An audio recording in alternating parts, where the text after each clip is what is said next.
Silakan.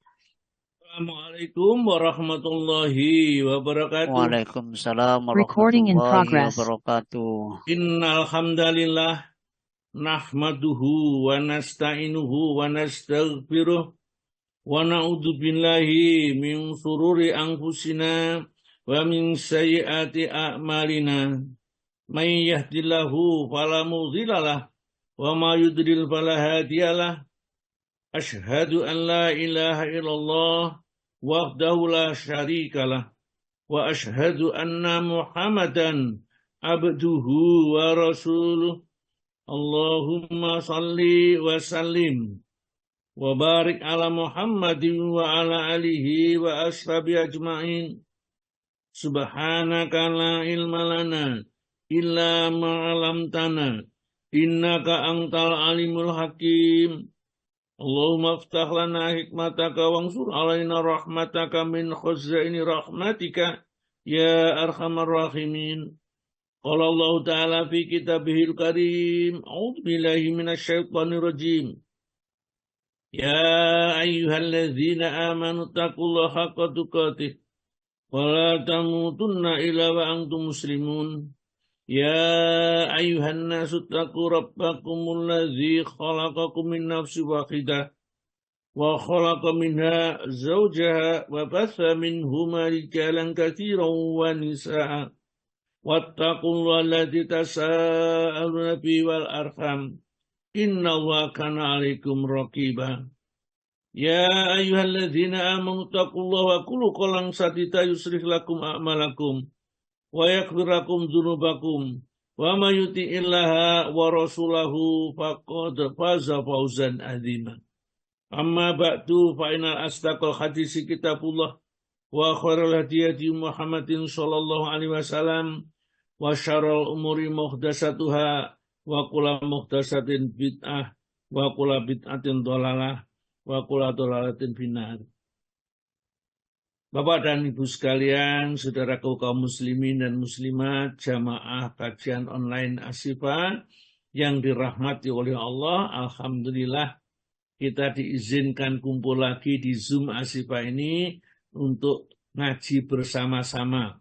Hanya orang yang mendapat rahmat dari Allah lah yang akan bisa menyambut ya, seruan Allah, kebaikan-kebaikan yang ada.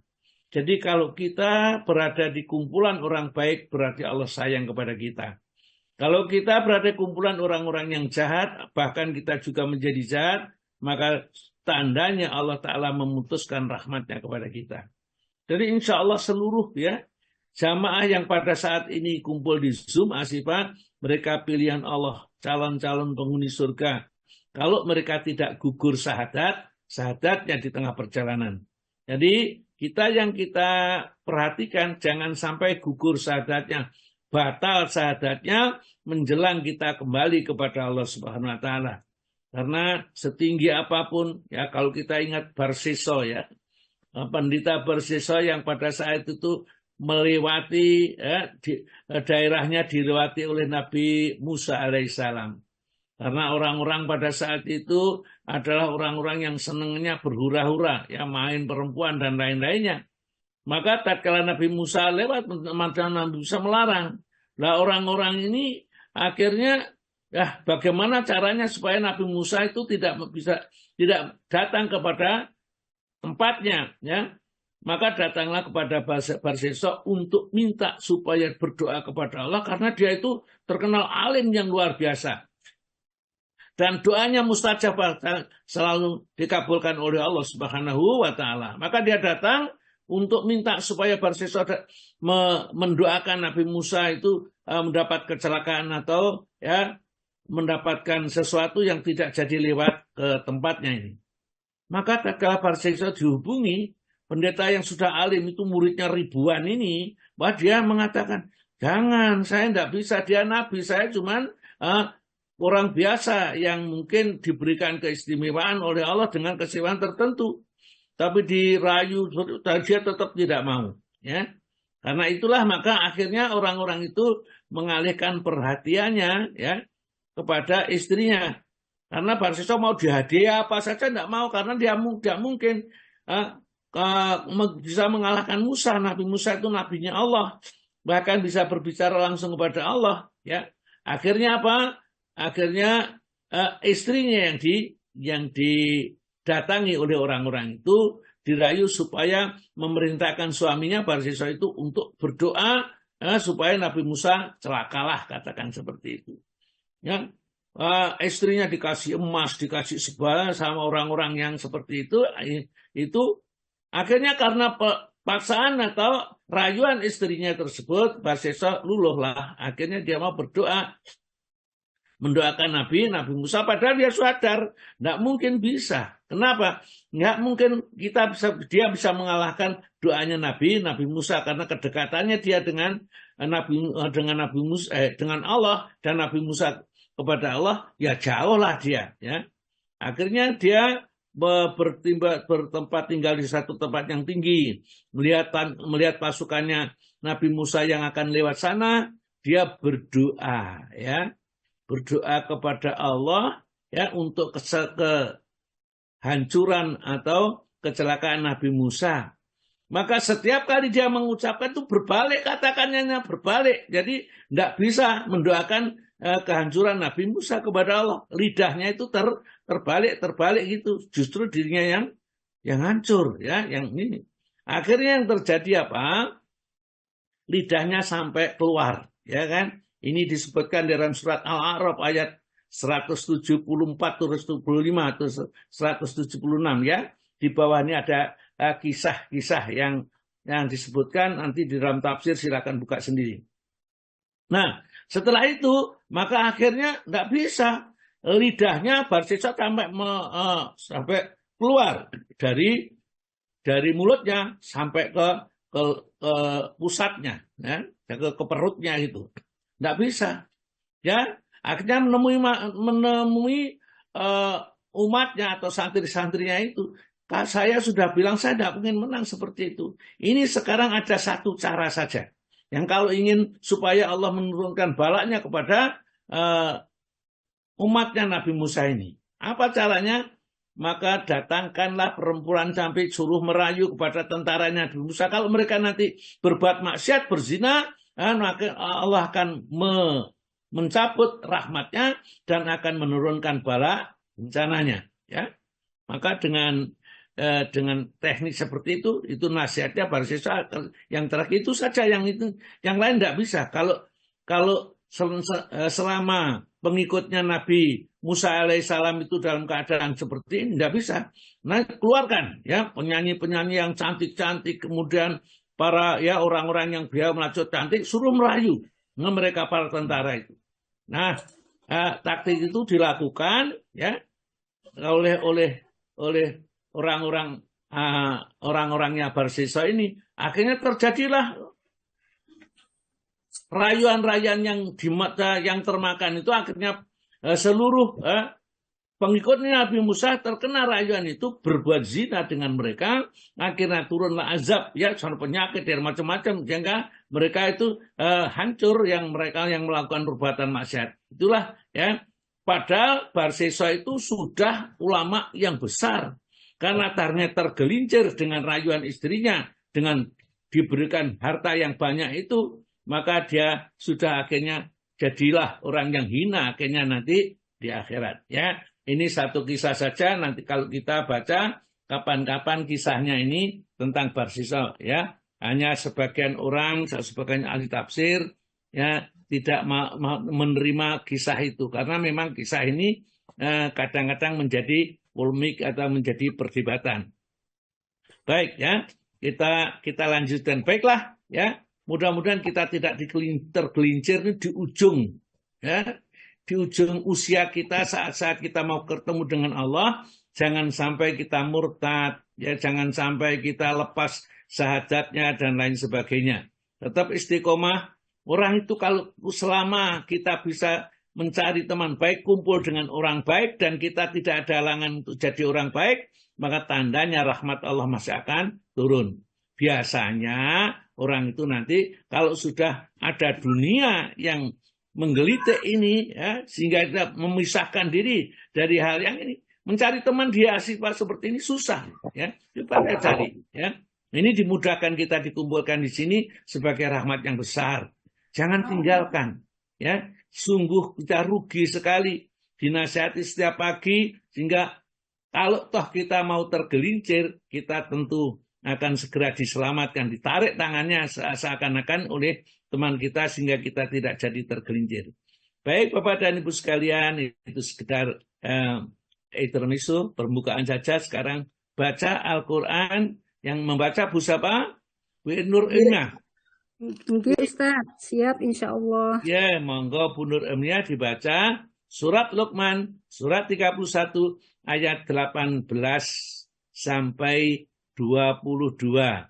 21 saja, enggak bisa 22, enggak apa-apa Bu. Nanti karena 22 ke bawah ini ceritanya agak berbeda. Monggo. Ustaz. Assalamualaikum warahmatullahi wabarakatuh. Waalaikumsalam warahmatullahi wabarakatuh. Quran surat Luqman ayat 18 sampai dengan 21. A'udzu billahi minasy syaithanir rajim. Bismillahirrahmanirrahim. Wala tusa'ir khaddaka linnasi wala tamshi fil ardi maraha. Innallaha la yuhibbu kulla mukhtalin fakhur. Waqsid fi mashyika waghdud min sautik. Inna ankaral aswati la sautul hamir. Alam tarau anna Allah sakhkhara lakum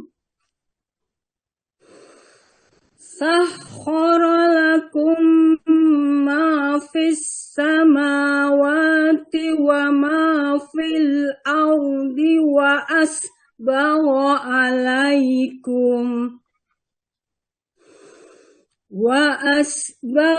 alaikum ni'amahu zahiratan wa batinah. Wa minan nasi man yujadilu fillahi bighairi ilmin wala hudan wala kitabim munir. Wa idza qila lahum ittabi'u ma anzalallahu qalu bal nattabi'u ma wajadna alaihi aba'ana.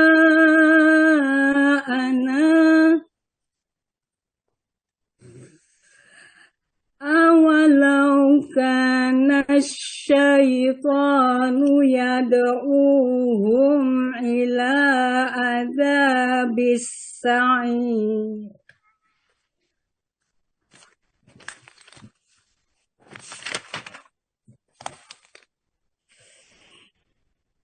Terjemahan Quran surat Luqman ayat 18 sampai dengan 22. Dan janganlah sampai dengan 21. Terjemahan Quran surat Luqman ayat 18 sampai dengan 21. Aku berlindung kepada Allah dari godaan setan yang terkutuk. Dengan nama Allah yang Maha Pengasih, Maha Penyayang. Dan janganlah kamu memalingkan wajah dari manusia karena sombong, dan janganlah berjalan di bumi dengan angkuh. Sungguh, Allah tidak menyukai orang-orang yang sombong dan membanggakan diri. Dan sederhanakanlah dalam berjalan, dan lunakkanlah suaramu. Sesungguhnya seburuk-buruk suara ialah suara keledai. Tidaklah kamu memperhatikan bahwa Allah telah menundukkan apa yang ada di langit dan apa yang ada di bumi untuk kepentinganmu, dan menyempurnakan nikmat-Nya untukmu lahir dan batin. Tetapi di antara manusia ada yang membantah tentang keesaan Allah tanpa ilmu atau petunjuk dan tanpa kitab yang memberi penerangan. Dan apabila dikatakan kepada mereka, ikutilah apa yang diturunkan Allah, mereka menjawab, tidak, tetapi kami hanya mengikuti kebiasaan yang kami dapati dari nenek moyang kami.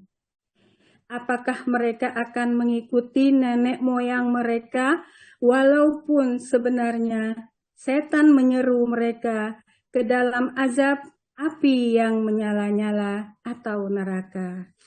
Assalamualaikum warahmatullahi wabarakatuh.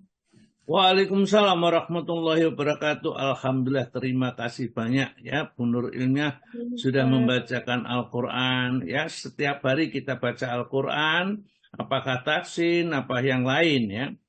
Yang membaca, yang mendengarkan akan berserikat mendapat pahala dari sisi Allah Ta'ala. Jadi menjadi orang Islam itu pahala tok sebenarnya isinya ya. Tapinya kalau tidak hati-hati ya dosa tok yang kita dapatkan. Masuk kamar mandi berdoa dapat pahala zikir, keluar kamar mandi berzikir ya. Di dalamnya kita tidak ngomong tidak apa mendapat pahala. Kemudian masuk rumah, keluar rumah pakai pakaian, keluar melepas pakaian, semua ya mendatangkan pahala dari Allah Ta'ala. Baca Al-Quran, mendengarkan Al-Quran dapat pahala. Oleh karena itu sebenarnya nanti kita itu akan mendapatkan pahala yang lebih banyak daripada perbuatan buruk. Karena perbuatan baik akan dilipat gandakan minimal 10 kali, sedangkan perbuatan tidak dilipat gandakan. Maka dari itu nanti kalau ada orang sampai menghadap Allah, kok amal buruknya lebih banyak? Ya Allah bertanya, ya ayuhan nas, wahai manusia, ma gharraka birabbikal karim. Apa yang menipu kamu dari Tuhanmu yang maha mulia, yang maha pemurah, ya? Sampai kamu jadi syirik, sampai jadi amalmu yang baik tidak ada, kok amal jelek sama? Ma gharraka birabbikal karim. Apa yang memperdayakan kamu sehingga kamu durhaka kepada Tuhanmu?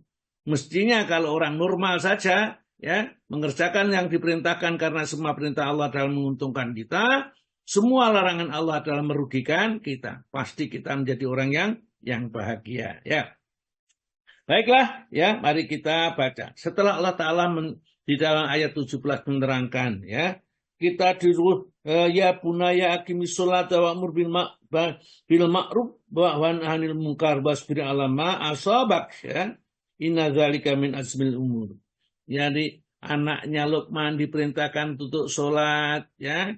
Setelah sholat ditegakkan disuruh amar ma'ruf nahi mungkar, itu yang pokok yang harus dikerjakan.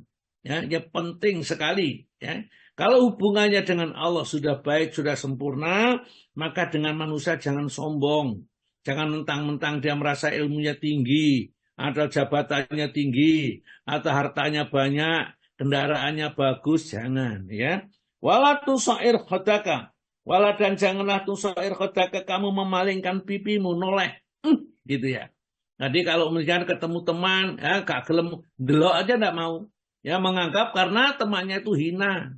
Padahal sudah teman SMA, dia duduk satu bangku. Tapi tatkala mereka merasa dia sukses jadi dokter atau jadi apalah ya, jadi jabatan-jabatannya tinggi, maka sama temannya seakan-akan tidak mengenal lagi. Ya, ini diingatkan oleh Luqman, wala tusair khaddaka linnasi. Jangan kamu memalingkan pipimu terhadap manusia. Itu tentunya karena sombong, ya. Linasi karena sombong ini. Wala tamshi fil ardi maraha. Jangan ya berjalan kalau di muka bumi itu dengan sombong. Ya, langkahnya klok klok klok. Ya, seakan-akan dia bisa menembus bumi, ya, atau tingginya mencapai puncak gunung saking sombongnya. Di dalam surat Al-Isra disebutkan seperti itu. Jangan berjalan yang sederhana saja. Ya, Rasulullah itu kalau sederhana, tak tak tak saja.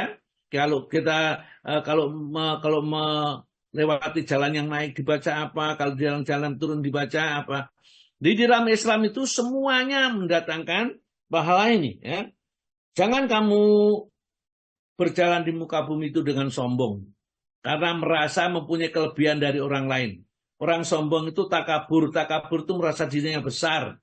Merasa mempunyai kelebihan dari orang lain. Ya. Padahal kita tidak ada apa-apanya. Padahal orang sombong itu, ya, layak hurul jannata mangkana fi qalbihim misqala habatin min kibrin. Tidak akan masuk surga seorang itu yang di dalam hatinya itu ada sebiji sawi sifat sombong. Maksudnya sifat sombong di situ adalah menolak kebenaran dan merendahkan manusia. Batarul haq wa hum tunas. Menolak kebenaran dan merendahkan orang lain, merendahkan manusia. Jangan sampai kita ada yang kita anggap orang itu rendah, ya. Justru sebaliknya kalau kita itu orang yang termasuk ditinggikan oleh Allah, kita tentu menganggap kita itu tidak ada apa-apanya, ya. Kalau ada orang yang berbuat maksiat, barangkali kita rasakan maksiatnya orang itu cuma itu. Sedangkan maksiat kita kepada Allah banyak sekali. Tatkala sholat saja bermaksiat. Apa maksiatnya dalam sholat? Kita sholat tidak mengingat Allah. Yang diingat adalah hal-hal yang dibenci oleh Allah kadang-kadang. Ya, ini namanya maksiat. Barangkali Allah lebih murka terhadap kita daripada orang itu yang mencuri, yang dipukuli ini. Karena kita sudah menipu Allah, sedang mereka adalah mencuri karena tidak bisa makan. Jadi setiap kita melihat orang, sebaiknya kita mengoreksi diri kita sendiri, orang itu masih lebih baik dari saya. Ya. Nah, kalau kita melihat orang anak yang muda, dia dosanya masih sedikit. Saya sudah tua, dosanya pasti lebih banyak daripada itu. Kalau melihat orang yang sudah tua, orang itu amalnya sudah banyak, sedangkan amal saya masih sedikit. Kalau kita bisa mempunyai hati seperti itu, maka kita akan selamat dunia dan selamat di akhirat kelak ini, ya. Innallah, sesungguhnya Allah la yuhibbu, tidak menyukai, artinya benci sekali, ya. Kula mukhtalin, setiap orang yang sombong, fakhurin, ya, dan orang yang membanggakan diri, sombong membanggakan diri, ya. Seakan-akan dia itu adalah orang yang dipentingkan oleh Allah, yang paling dibutuhkan oleh Allah Ta'ala, ya. Waqsid fi masyika, dan sederhanakanlah kamu dalam kamu berjalan. Jadi tadi berjalan sombong tidak boleh, sederhanakan. Waqdud min sautik, rendahkan suaramu. Jangan berteriak-teriak, apalagi teriakan itu menghina orang lain, ya. Maka demo-demo meneriakkan sesuatu, menghina orang lain itu bukan ajaran Islam seperti itu. Kalau ada orang salah, diingatkan mestinya, bukan dikatakan seperti itu. Ya, bahkan didoakan supaya orang yang salah itu bisa menjadi baik. Ya, tidak dicaci maki, dicela, seakan-akan dia bersih dari kesalahan.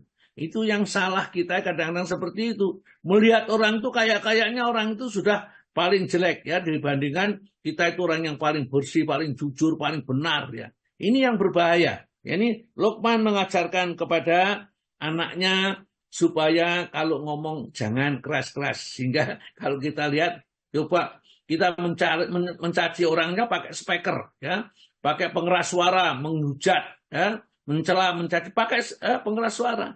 Di mana akhlaknya? Ya, akhlaknya memang tidak dimiliki dia sebagai seorang muslim.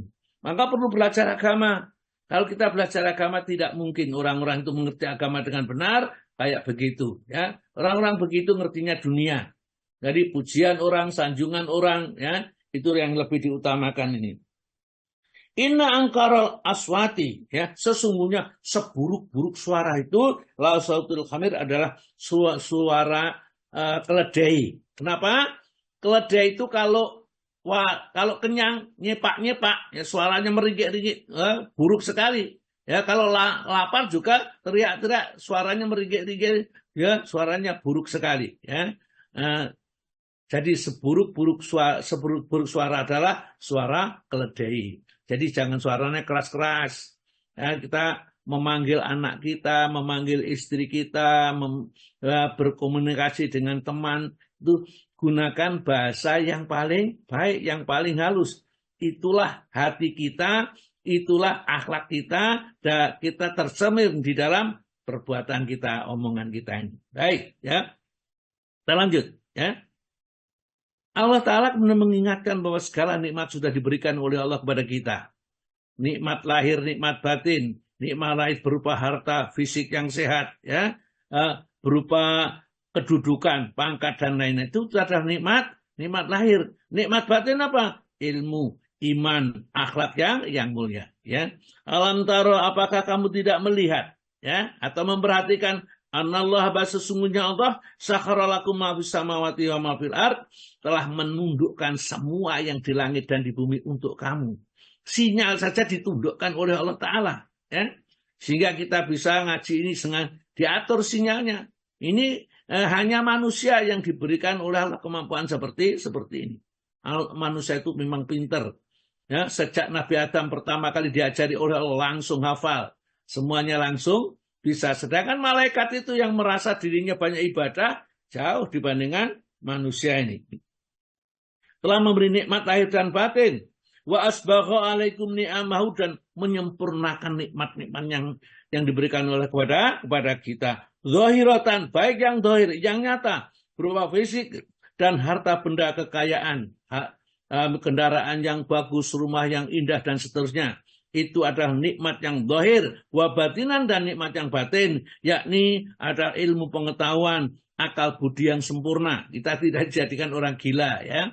Kemudian bisa mengerti ilmu, ya, ilmu IT barangkali itu yang ada ini kita menguasai, kita bisa. Itu karunia Allah, nikmat lahir dan nikmat batin. Namun seperti itu, orang itu akhirnya masih ada juga yang syirik, ada juga yang kafir, ada juga yang mendustakan nikmat Allah. Wa minan nasi, dan di antara manusia, mayujadilu billahi, ada yang mendebat tentang Allah, tentang nikmat Allah. Ini hasil usaha saya sendiri. Ini hasil karya karena kepintaran saya sendiri. Innama utituhu ala ilmi ningdi. Aku diberi kekayaan, diberi semua ini karena ilmu saya. Sama sekali tidak ingat kepada karunia dan rahmat Allah ini. Wa minan nasi, dan di antara manusia mayujadilu, ada yang mendebat Allah, ya, billahi, tentang Allah, bi ghairi ilmi, dengan tidak ada dasar ilmunya, ya. Walau dan tidak berdasarkan petunjuk yang ada dalam wahyu yang diberikan oleh Allah kepadanya. Wala kitab munir, dan tidak bersandar kepada kitab. Ini menunjukkan bahwa kalau kita mau melakukan sesuatu, ada sandarannya. Kitab Al-Quran, ya, kemudian petunjuk dari Allah yang mengerti tentang sunnah-sunnah dan lain-lainnya, ya.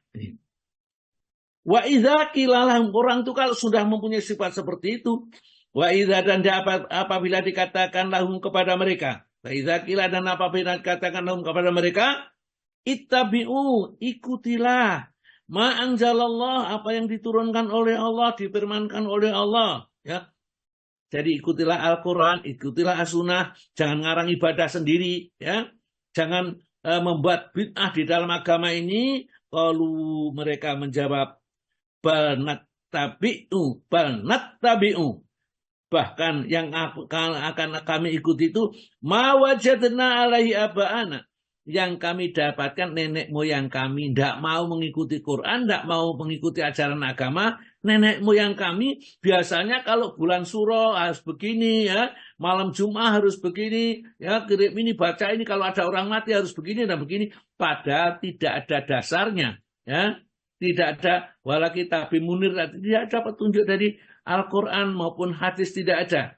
Dia mengarang-arang kalau dia sudah mati, kemudian dipanggilkan orang sak kampung suruh baca Al-Quran, kemudian dikirimkan pahalanya kepada orang yang ini, maka dia merasa bahwa dia sudah berbuat sebaik-baiknya.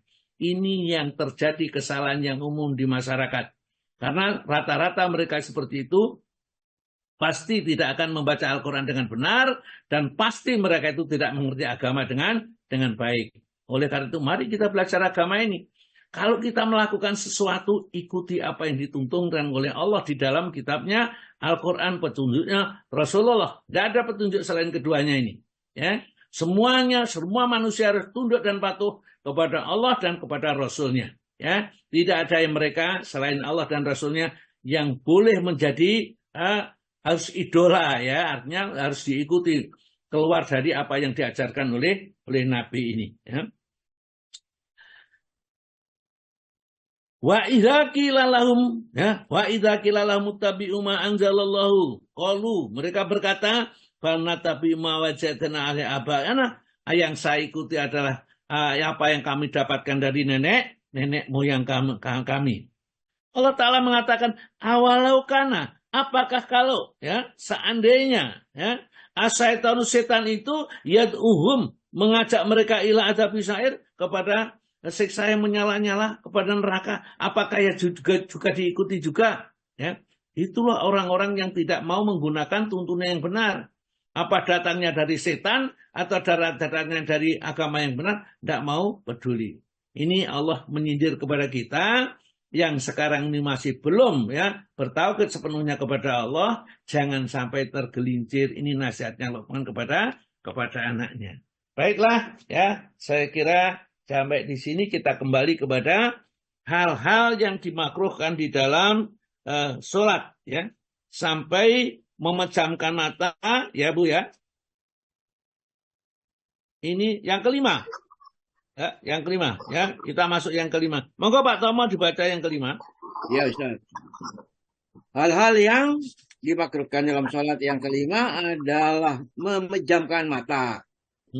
Sebagaimana ulama mengatakannya makruh, tetapi sebagian lagi membolehkannya tanpa makruh sama sekali. Dan mereka menganggap bahwa hadis yang menyatakan makruh itu tidak sah.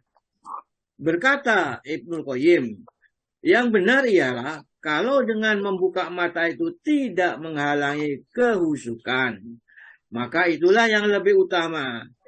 Tetapi kalau dengan itu jadi terganggu, misalkan di depannya ada ukiran, lukisan, dan lain-lain, maka memejamkan mata itu tidak saja diperbolehkan. Bahkan jika ditinjau dari kehendak syara, lebih kuatlah dikatakan sunnah daripada makruh. Ya, jadi tergantung pada kondisinya. Orang-orang itu kalau dengan memejamkan mata merasa lebih khusyuk, ya, hatinya lebih menghadap kepada Allah, lebih menghayati bacaan-bacaan yang dibaca di dalam sholat ini, baca Al-Qur'annya, baca ruku, baca ini, maka lebih baik terpejam. Tapi kalau tidak mengganggu sama sekali, dengan membuka mata, yang lebih utama dalam membuka mata, ya. Tapi ada yang mengatakan karena biasanya orang kalau memejamkan mata tambah kelihatan, ya, di dalam relung hatinya hal-hal yang biasa tidak bisa dilihat oleh mata tergambar. Kalau seperti itu lebih baik membuka matanya, ya. Kalau membuka mata itu lebih khusyuk, ya, seperti itu. Yang keenam, yang keenam, memberi isyarat dengan tangan ketika salam. Dari Jabir bin Sumrah katanya, kami bersolat di belakang Nabi Shallallahu Alaihi Wasallam, maka sabda beliau, kenapa orang-orang yang memberi salam sambil melambaikan tangan mereka pula, tak ubahnya bagai ekor kuda liar. Cukuplah bila seseorang itu meletakkan tangan di atas pahanya, lalu mengucapkan Assalamualaikum, Assalamualaikum. Ya, begini. Orang-orang yang terjadi itu saya sering melihat juga jamaah ini. Assalamualaikum, tangannya yang tadi nutup. Ya. Assalamualaikum warahmatullah. Kemudian Assalamualaikum warahmatullah sebelah kanan. Ini tidak diperbolehkan. Artinya perbuatan itu makruh. Atau mungkin Assalamualaikum warahmatullah, Assalamualaikum warahmatullah, ya. Ditambah dengan gerakan-gerakan yang tidak ada di dalam Islam, ya, di dalam tuntunan sholat. Seperti kadang-kadang kita lihat orang-orang yang sholat tidak pakai songkok, ini kan kadang ini ada mau sujud itu begini, ya, ya dibuka dibuka tangannya karena ada rambutnya ini supaya rambutnya tidak mengenai tempat sujud karena menganggap karena itu tidak sah sholatnya. Ini menambah gerakan sholat, ini hukumnya adalah makruh, ya. Karena gerakan seperti ini tidak pernah dicontohkan oleh Nabi. Padahal Nabi itu juga sholat tidak pakai songkok, juga kadang-kadang pakai serban, ya mungkin rambutnya kadang-kadang juga ke depan, tapi tidak pernah, ya, melarang orang yang berbuat seperti itu, ya. Oleh karena itulah jangan menambah gerakan. Gerakan itu cukup yang diajarkan oleh Nabi kepada kita. Jadi sekali lagi, kalau kita Assalamualaikum warahmatullahi wabarakatuh, itu kadang-kadang buka. Kita lihat saja, coba Bapak sekali-kali lihat itu. Sebelah kiri kanan. Seorang salam itu diikuti dengan membuka tangan kiri dan kanan. Saya tidak tahu itu dia hadisnya ambil dari mana. Padahal itu termasuk hal yang dimakruhkan di dalam sholat dan tidak boleh dilakukan. Menambah gerakan sholat yang tidak ada dikerjakan oleh Nabi. Yang ketujuh, monggo Pak. Ustaz, malah diusapkan ke mukanya, Ustaz. Nah iya. Itu ditambah-tambah lagi. Ya, inilah orang kalau tidak suka kepada sunnah, itu akhirnya ngarang sendiri. Dan itu dianggap yang paling baik seperti itu, ya. Nah, ada yang tangan kanan saja, ada yang dua tangan tuh mengusap muka. Meskipun sekedar mengusap muka, ya. Kalau ini dimasukkan di dalam tata cara gerakan sholat, itu dilarang. Karena cukupkanlah sholat itu ya apa yang diajarkan oleh Nabi saja, tanpa menambah dan tanpa mengurangi sedikit pun. Itu pasti sah. Kalau ditambah-tambah sesuatu, ya kan ini tidak sampai membatalkan sholat, tapi makruh lah hukumnya. Makruh itu dibenci. Kalau dibenci itu sebaiknya ditinggalkan, jangan dikerjakan. Monggo yang ketujuh Pak Tom. Yang ketujuh, menutup mulut dan menurunkan kain ke bawah. Ya sebentar ya. Menutup mulut itu seperti pakai masker. Ya, orang tuh pakai masker. Menutup mulut tidak boleh. Ya, pada saat sholat. Ya, pada saat sholat kalau kita keluar, ya jalan-jalan, lari-lari pagi atau apa saja, monggo silakan. Tapi kalau pada saat sholat menutup mulut itu hukumnya makruh, ya. Kadang-kadang sekarang sudah tidak ada apa-apa, saya lihat masih banyak yang menutup mulut, ya. Karena tidak pernah dijelaskan oleh ustadznya bahwa menutup mulut itu termasuk hal-hal yang dimakruhkan, ya. Termasuk memakai celana menutup mata kaki, ya. Di bawah kain sampai ke bawah menutup mata kaki, ya. Itu hal-hal yang dimakruhkan. Maka dari Abu Hurairah, monggo Pak. Dari Abu Hurairah radhiyallahu katanya, Rasulullah SAW melarang menurunkan kain ke bawah dalam sholat. Juga melarang seseorang menutup mulutnya. Iya, ya itu sudah jelas. Rasulullah itu melarang. Nah, larangan Nabi itu ya bisa jatuh haram, bisa jatuh makruh, minimal makruh. Oleh karena di sini tidak diterangkan membatalkan sholat dan lain-lainnya, maka menutup mulut dan menurunkan kain itu termasuk hal-hal yang dibenci, dimakruhkan karena Nabi melarang. Sebaiknya wa ma atakumur rasuluhu fakhudhu wa ma nahakum anhu fantahum. Apa yang diperintahkan oleh Rasulullah itu kerjakan, yang dilarang tinggalkan. Itu sikap seorang muslim, ya. Terus Pak, berkata Al-Khattabi, menurunkan kain maksudnya sampai bercela ke tanah. Dan kata Kamal bin Haman, termasuk dalam hal ini mengenakan baju tanpa memasukkan tangan ke lubang tangannya. Jadi kan ada orang sholat yang dulu tuh, ya bajunya cuma ditempelkan saja ke punggung, ya sehingga orang sholat itu di sini sholat senakep di sini bajunya itu ngelewer ke tanah. Itulah katanya karena Kenapa Bathara Guru dalam wayang itu tangannya 4 itu itu perlambang orang yang sholat. Yang sholat kan bajunya dikelewerkan ke bawah, kemudian sedangkan tangannya sendakep, ya. Itu seperti kalau di dalam wayang itu Bathara Guru katanya seperti itu. Orang-orang Hindu itu menyindir, padahal sebenarnya para wali itu mengingatkan bahwa seperti itu adalah hal-hal yang termasuk dimakruhkan. Yang ke-8, monggo Pak. Ke-8, sholat di depan makanan yang telah terhidang. Dari Aisyah radhiyallahu anha bahwa Nabi SAW bersabda, apabila makanan telah dihidangkan dan sholat telah dibacakan iqamahnya, maka hendaklah dahulukan makan. Itu ada footnote-nya, Pak. Riwayat Imam Ahmad dan Imam Muslim. Berkata jumhur, sunnah mendahulukan makan daripada sholat jika waktunya cukup lapang. Jika waktunya sempit, maka haruslah mendahulukan sholat. Menurut Ibnu Hazmin dan sebagian golongan Syafi'i, hendaklah didahulukan makan, walaupun waktunya sempit sekalipun. Ya, jadi karena apa? Zahir hadisnya memang seperti itu. Kalau kita sudah perutnya juga lapar, ya, waktunya apalagi waktunya masih panjang, ya, maka makan itu didahulukan. Tapi sebagian ulama yang menjadi sholat, karena sholat itu penting, ya, makan kan tidak makan itu kan kalau tidak terlalu mendesak, ya, lebih baik sholat dulu. Nah, biasanya kalau seperti ini terjadi perbedaan pendapat tidak masalah karena tidak termasuk hal yang haram, ya, dan halal, tapi termasuk antara yang makruh dan antara yang mubah, ya. Makruh itu dibenci, mukrah itu diperbolehkan, ya. Langsung yang ke-9, Pak. Ke-9, menahan kencing atau buang air besar atau hal-hal lain yang mengganggu ketentraman.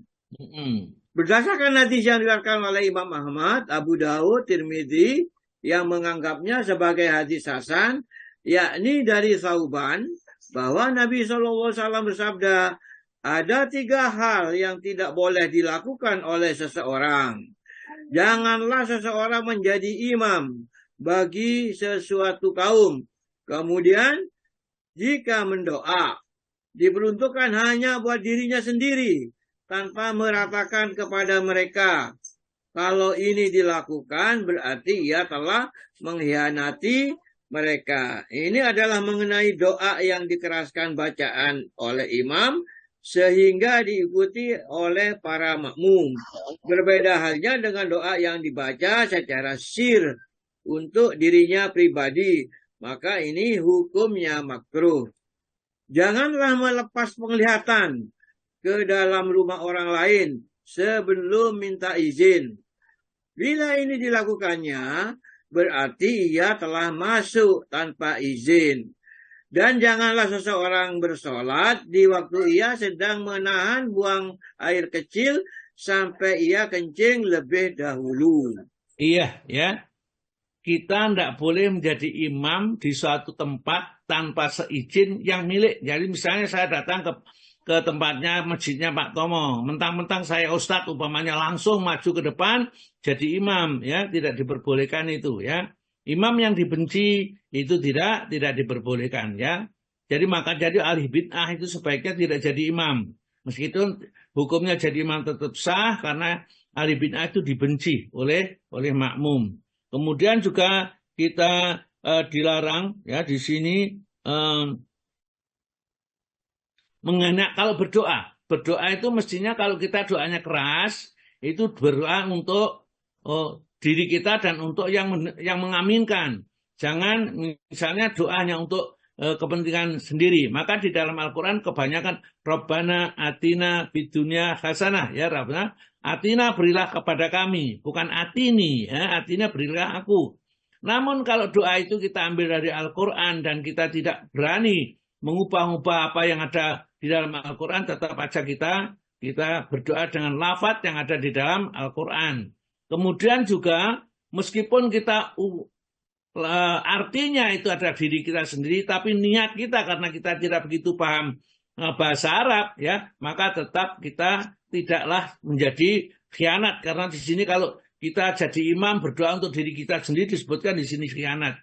Tapi kalau kita memang tidak mengerti, misalnya Rabbik firli wali walidaya walil mu'mina yauma yaqumul hisab. Kalau ini masih dari Al-Qur'an, ya kita Rabbik firli itu ampunilah aku, ya. Wali walidaya dan kedua orang tuaku. Ini karena ini dari Al-Qur'an, ya tetap aja Rabbik firli, ya. Kalau ini kita doa sendiri, Rabbana gfir lana dzunubana, gitu misalnya, ya. Ya Allah, ampunilah dosa-dosa kami. Artinya yang berdoa dengan yang didoakan sama-sama terlibat di dalam doa itu. Jangan kalau kita doa untuk diri kita sendiri diaminkan orang lain. Hanya saja kalau kita nggak tahu, namanya nggak tahu bahasa Arab, nggak ngerti, ya dikira ya kita Rabbik firli wali walidaya warhamhuma kama rabbayani shaghira misalnya. Kita niatkan kita doa ya seluruh jamaah. Hanya karena kita tidak tahu dhamir, ya kata ganti tidak tahu. Rabbik firli itu ampunilah saya, kalau Rabbana gfir lana ampunilah kami, nggak tahu maka tidak ada jadi masalah, karena Allah Maha mengetahui hati kita, ya tidak hanya sekedar lafaz yang kita ucapkan. Juga kita tidak boleh kalau mau masuk rumah itu lengok-lengok lihat ke rumah ke sana kemari, ya. Ketika lihat itu tidak diperbolehkan, karena kalau seperti itu seperti kita masuk rumah orang lain tanpa izin. Terus Pak, dan menurut hadis yang diriwayatkan oleh Imam Ahmad, Muslim, dan Abu Daud dari Aisyah, katanya, saya mendengar Rasulullah SAW bersabda, janganlah seseorang bersolat di waktu hidangan telah disajikan, dan jangan pula di waktu ia terdesak oleh buang air kecil atau buang air besar. Jadi kalau mau kebelet gitu ya, kebelet BAB atau kebelet kencing itu sebaiknya kencing dulu aja, ya. Jangan kita di tengah-tengah sholat, ya kita menahan seperti itu, ya. Kalau saya mestinya kalau sudah terasa drop, ya saya itu drop tiba-tiba lemes, ya. Maka tidak bisa lagi berdiri, ya saya lanjutkan sholat itu sambil duduk kadang. Soalnya sebelumnya tidak terasa. Kalau suntiknya insulin itu kalau saya itu terlalu kebanyakan sedikit barangkali mungkin, maka langsung drop tuh gitu, jantungnya bergetar, keringat dingin keluar. Tapi biasanya tengah-tengah sholat, ya, sudah dapat 2 rakaat, ya saya teruskan dari dengan duduk karena gak kuat lagi untuk berdiri. Insya Allah kalau ini karena terpaksa kondisinya, Allah Ta'ala mengampuni. Yang ke-10 monggo Pak. Ke-10, sholat di waktu sedang mengantuk. Dari Aisyah radhiyallahu anha bahwa Nabi SAW bersabda, apabila salah seseorang di antaramu mengantuk, hendaklah ia tidur lebih dahulu sampai hilang kantuknya. Sedangkan apabila ia bersolat di waktu mengantuk itu, kemungkinan maksudnya hendak mengucapkan istighfar, tetapi sebaliknya yang terjadi ia mencaci maki dirinya sendiri. Ya, ini terjadi. Kalau malam hari kadang-kadang sholat malam itu rodok ngantuk, ya. Baca Al-Quran kalau sudah tengah-tengah melayang kepada surat yang lain, ya, nggak terasa, ya. Nah, ini, ya, kemudian baca surat Wadduha itu kembali, ya, lari kepada Sabihis, ya. Atau Sabihis lari kepada Wadduha. Watini masuk pada wal asri, ya. Karena apa? Karena kita kurang konsen, ya. Konsen ada ayat-ayat yang ada kaitannya dengan ayat yang lain, ya. Hanya kalau kita tidak memperhatikan tidak tahu. Kalau memperhatikan ya tahu. Maka di sini sholat sambil ngantuk itu termasuk makruh, ya.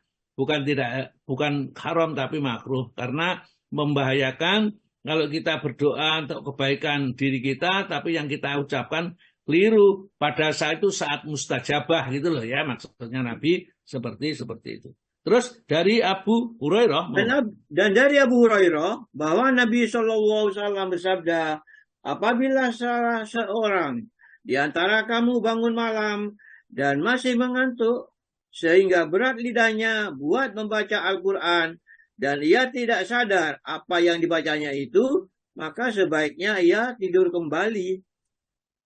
Ya. Dan 9, ya, 11 Pak. Dan 11. Menetapkan tempat sholat yang khusus di masjid kecuali imam. Dari Abdurrahman bin Sibil, katanya, Rasulullah SAW melarang seseorang ruku atau sujud seperti patukan burung gagak, duduk seperti duduknya binatang buas, dan menetapkan sesuatu tempat tertentu buat sholat di masjid, sebagaimana dilakukan unta buat tempat pembaringannya. Jadi kalau kita sholat itu nggak boleh ngapling, itu nggak boleh. Wah ini gengu dibelari sajadah, orangnya nggak ada. Akhirnya orang-orang nggak berani menempati itu. Kenapa? Karena itu bisa saja tempatnya Pak Tomo misalnya ya, sudah digelari sajadah, dia nggak datang-datang ya. Akhirnya apa, tempat itu kosong karena nggak berani mereka menempati, maka dilarang kita ngapling ya. Kecuali imam, kalau imam itu memang tempatnya harus di situ, itu diperbolehkan ya. Baik, saya kira sementara cukup, nanti kita lanjutkan pada pertemuan berikutnya ada hal-hal yang membatalkan sholat fikihnya. Mungkin kita ganti materinya dengan yang lain dulu, kemudian kita lanjutkan lagi materi fikih ya, supaya kita bisa mendapatkan banyak pelajaran. Monggo, saya kembalikan kepada Pak HM. Nggih, matur nuwun.